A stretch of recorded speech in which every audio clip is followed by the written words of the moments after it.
हमारे पास क्वेश्चन है, density of would is 0.5 ग्राम पर cubic centimetre in the CGS system of units and corresponding value of MKS unit is. ठीक है, सबसे पहले हमारे पास जो ये जो CGS एंड MKS जो है, ये सिस्टम्स है हमारे पास। ठीक है, ये सिस्टम ऑफ यूनिट्स है। ठीक है, तो ये डिफरेंट सिस्टम्स है। ठीक है, डिपेंडिंग अपॉन जो कौन से सिस्टम जो है पिछले ज़माने में यूज़ किए जाते थे। तो हमारे पास सबसे पहले जो है CGS सिस्टम है, CGS सिस्टम। ठीक है, CGS सिस्टम, CGS सिस्टम में क्या होता है, CGS में जो मास होता है, mass is calculated in terms of grams में मेजर किया जाता है। ठीक है, उसके बाद लेंथ है। ठीक है, उसके बाद length is calculated in terms of centimetre and time जो है it is calculated in terms of second. ठीक है, सिमिलरली हमारे पास जो है, हमारे पास है MKS सिस्टम। ठीक है, MKS सिस्टम, इसमें जो मास है it is calculated in terms of kilogram and length is measured in terms of meter. ठीक है, represented by m, and time is measured in terms of seconds only. ठीक है, seconds. ठीक है, एक्चुअली ये जो MKS पहले सबसे पुराना CGS था, उसके बाद MKS, फिर उसके बाद जो है MKS को जो है ज़्यादा से ज़्यादा इसमें कुछ चीज़ें जो है चेंज की गई। जैसे कि MKS में जो है हमारे पास जो फंडामेंटल फिजिकल क्वांटिटीज़ थे वो सिर्फ 3 थे, mass, length and time. But with time हमने क्या किया, साइंटिस्ट्स ने जो है इसको थोड़ा बहुत डेवलप किया और इसमें टोटल 7 जो है फंडामेंटल फिजिकल क्वांटिटीज़ को जो है इंक्लूड किया। तो अगर मास, लेंथ, टाइम था, तो SI सिस्टम में जो था, SI सिस्टम में मास फिजिकल क्वांटिटी थी, लेंथ फिजिकल क्वांटिटी आई फिर। ठीक है, और टाइम तो था ही, मास, लेंथ, टाइम तो ये तो थे ही मतलब MKS में। और उसके बाद जो इंक्लूड किया गया, उसके बाद इंक्लूड किया जैसे कि जो है अमाउंट ऑफ सब्सटेंस जिसको हम कैलकुलेट करते हैं इन टर्म्स ऑफ मोल्स। ठीक है, उसके बाद हमारे पास ल्यूमिनस इंटेंसिटी। ठीक है, ल्यूमिनस इंटेंसिटी जिसको हम कैलकुलेट मेजर करते हैं in terms of candela, CD, right. And उसके बाद हमारे पास करंट आया, इलेक्ट्रिक करंट, उसको हम मेजर करते हैं एम्पियर्स में। ठीक है, साथ इसमें जो है टेम्परेचर को भी इंक्लूड किया गया, टेम्परेचर। ठीक है, टेम्परेचर को कैलकुलेट किया जाता है इन टर्म्स ऑफ केल्विन। ठीक है, अब देखिए हमारे पास क्वेश्चन है कि डेंसिटी ऑफ वुड जो है किसी एक यूनिट में जो न्यूमेरिकल वैल्यू, देखिए हमारे पास फिजिकल क्वांटिटीज़ होती है, एक फिजिकल क्वांटिटी होती है। ठीक है, इसके पास 2 चीज़ें होती है, एक तो इसके पास न्यूमेरिकल वैल्यू होता है। ठीक है, न्यूमेरिकल वैल्यू, और उसका यूनिट होता है। ठीक है, इसका यूनिट होता है, तो हम बोल सकते हैं जो फिजिकल क्वांटिटी है PQ, तो that is equal to numerical value multiplied by unit, where N is numerical value and और जो दूसरा है दिस इज़।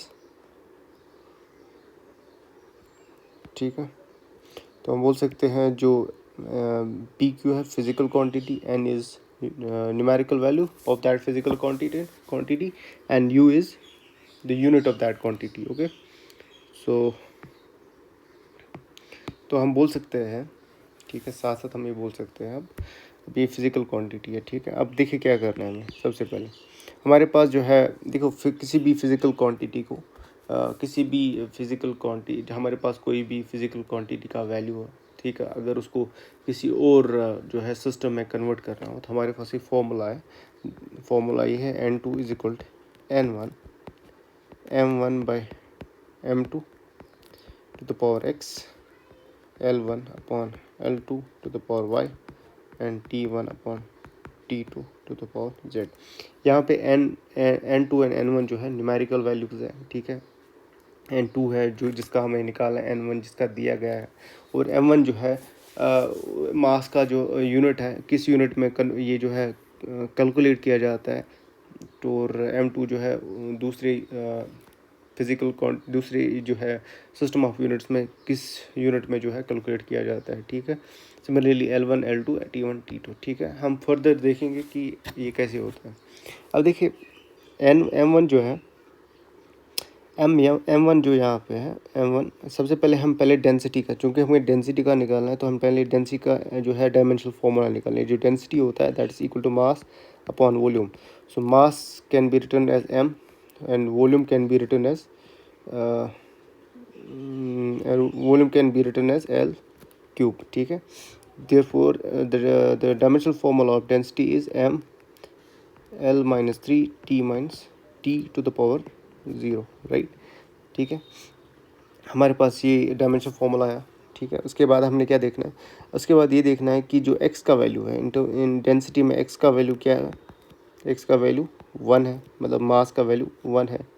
तो सिमिलरली जो y है, y का वैल्यू क्या है -3, ठीक है। सिमिलरली z का वैल्यू क्या है 0, ठीक है। इन टर्म्स ऑफ ये डेंसिटी का जो है पावर्स है, डायमेंशन फार्मूला की पावर्स है, वही लिखना पड़ता है यहाँ पे, ठीक है। इसके बाद अब देखिए जो पहला सिस्टम जो था CGS सिस्टम, ठीक है। CGS सिस्टम में जो है मास को कैलकुलेट किया जाता है ग्राम्स में। तो मैं लिखूँगा M1 जो है दैट इज इक्वल टू 1 ग्राम, ठीक है। सिमिलरली जो है L1 क्या होगा, L1 is in case of CGS system L1 is calculate in terms of centimetre, so 1 centimetre, ठीक है। Similarly in CGS system the time is measured in terms of second, so 1 second, right। Similarly हमने देखना है जो in case of MKS system mass को calculate किया जाता है kg में, सो मैं लिखूँगा 1 kg, ठीक है। सिमिलरली L2 लेंथ को कैलकुलेट किया जाता है मीटर में, सो मैं लिखूँगा 1 मीटर।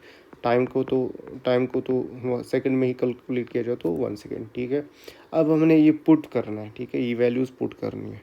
तो N2 जो है N2 बिकम्स N1 जो वैल्यू दिया है 0.5, ठीक है, मल्टीप्लाइड बाई M1 क्या है यहाँ पे 1 ग्राम, डिवाइड बाई M2 क्या है 1 kg, right, 1 kg to the power x क्या है 1, ठीक है। सिमिलरली L1 क्या है 1 सेंटीमीटर डिवाइड बाई, और L2 क्या है 1 मीटर, ठीक है, टू द पावर -3, सिमिलरली, ठीक है। इसके बाद जो टाइम है T1 एंड T2 तो 1 सेकेंड ही है, तो 1 सेकेंड अपॉन 1 सेकेंड। पावर क्या है इसका z इज इक्वल 0, तो 0 लिखूँगा यहाँ पे, ठीक है। अब देखिए अब जो N2 है इसको मैं लिख सकता हूँ 0.5 मल्टीप्लाइड बाई। अब देखिए इस रेशो को जो है यूनिफॉर्म करने के लिए, ताकि मैं इसको काट सकूँ, ठीक है। मुझे किलोग्राम को ग्राम में कन्वर्ट करना है, तो ग्राम को किलोग्राम में कन्वर्ट करना है। तो मेरे लिए इजी होगा कि मैं किलोग्राम को ग्राम में कन्वर्ट करूँ। तो मैं लिख सकता हूँ 1 ग्राम अपॉन किलोग्राम को 10⁻³ ग्राम, ठीक है, मल्टीप्लाइड बाई 1 लिखूँगा, टू द पावर 1 लिखूँगा, ठीक है। उसके बाद 1 सेंटीमीटर को मैं 1 सेंटीमीटर ही लिखूँगा। 1 मीटर कितना होता है 100 सेंटीमीटर, तो मैं 100 सेंटीमीटर लिखूँगा, ठीक है, टू द पावर -3, ठीक है। 1 second upon 1 second to the power 0, तो मैं 1 लिखूँ उसको, ठीक है, टू द पावर 0, ठीक है। उसके बाद N2 जो है N2 इज इक्वल टू 0.5। ये जो है 1 ग्राम और 1 इस ग्राम को कैंसिल करूँगा, और 10⁻³ को 10⁻³ लिखूँगा, ठीक है, मल्टीप्लाइड बाय सेंटीमीटर को कैंसिल, तो जो 1/100 को 10⁻² लिखूँगा, मल्टीप्लाइड बाय -3 लिखूँगा, ठीक है। और anything raise power to the zero is 1, right, anything raise power to the zero is 1। So 0.5 multiplied by 10⁻³ और यहाँ पे देखिए 2 3 ज़ार 6 माइनस प्लस, तो मैं लिख सकता हूँ 10⁻⁴ 6, ठीक है, that's equal to 0.5 multiplied by, अब देखिए -3 + 6 कितना होता है, 10⁻³ + 6, ठीक है, that is equal to 0.5 multiplied by -3 + 6 10⁻3, ठीक है।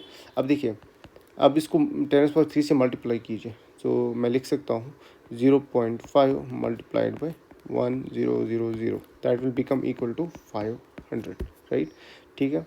अब देखिए जो आंसर है, जो N2 है, N2 का वैल्यू जो है इन केस ऑफ CGS सिस्टम में 500 है, ठीक है। अब देखिए न्यूमेरिकल वैल्यू डिफरेंट आ रहे हैं इन केस ऑफ MKS सिस्टम, जो है वैल्यू है 0.5, but in case of CGS system, जो वैल्यू आ रहा है वो 500 है।